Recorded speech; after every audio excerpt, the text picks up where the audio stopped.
Good morning. I'm Reverend Karen Davis of First Christian Church. Right here is the 2020 example of what it means to do this for the least of these. And when we do this for the least of these, we are doing this for Christ.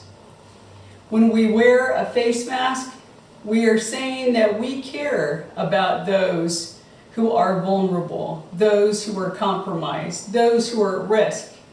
We are doing this not only for ourselves, but more importantly, doing it to care for God's children, especially those who are the least in our midst, those who are most at risk. This morning, as we read Matthew chapter 25, verses 31 through 46, we continue reading the stories that Jesus has shared with his followers of what it means to be a follower of Christ, what it means to be a citizen of the kingdom of God. And in this parable, talking about the sheep and the goats and the separating of the two, we see that the righteous and the unrighteous are distinct and can be seen separate and different from one another by their words, and more importantly, by their actions. By those actions that are done for all the world to see, and those actions that are done when they think that no one is watching.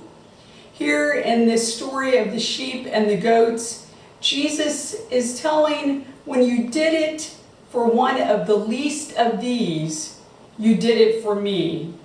The unrighteous were those who did not feed those who were hungry, who did not visit those who were sick, who did not clothe those who were without clothing, who did not house and care for those who were in need.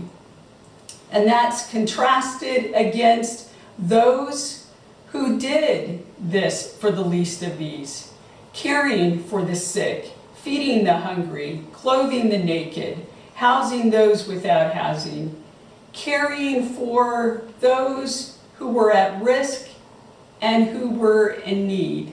And Jesus tells them, when you did it for the least of these, my brothers and sisters, you did it for me. We find ourselves in today's world where there continues to be those who are without food, those who need care and compassion, those who need clothing, those who need shelter. And we have been reminded that there are those who need justice and need righteousness. And we, as the people of God, are called upon to do that. Right now, in this time of pandemic, it makes it a little bit more difficult to do hands-on ministry, to do in-person ministry, but we can still continue to live out the Matthew 25 principle.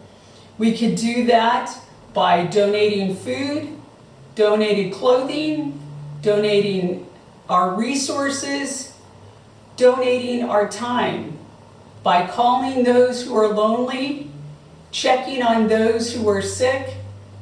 We could do this by using our voice, by using our fingers on our keyboards, going beyond just making this post or that post or liking this or that, but sending an email to our legislators, both locally, state, and federal level, telling them to pass legislation that cares for all God's people, meeting the needs of all God's people, making sure that everyone has basic human rights, that everyone has their basic human needs met.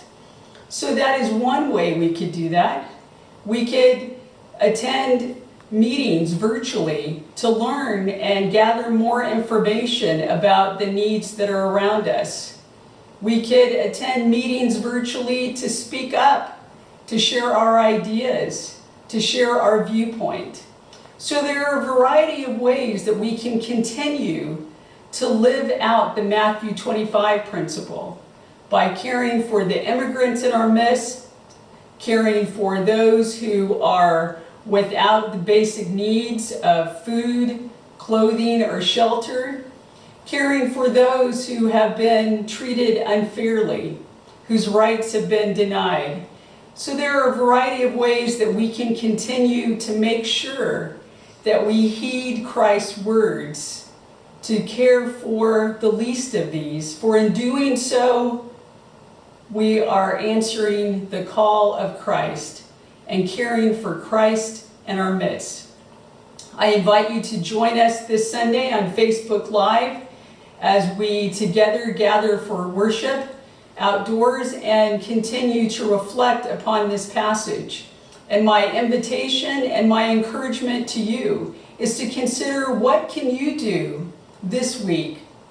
What can you do each and every day to try to carry out this Matthew 25 principle, to care for God's people, to care for Christ in our midst as we care for the least of these? May God continue to bless you and guide you, and may you begin to care for those around you by doing the basic of things and showing respect and love and care to those in your midst.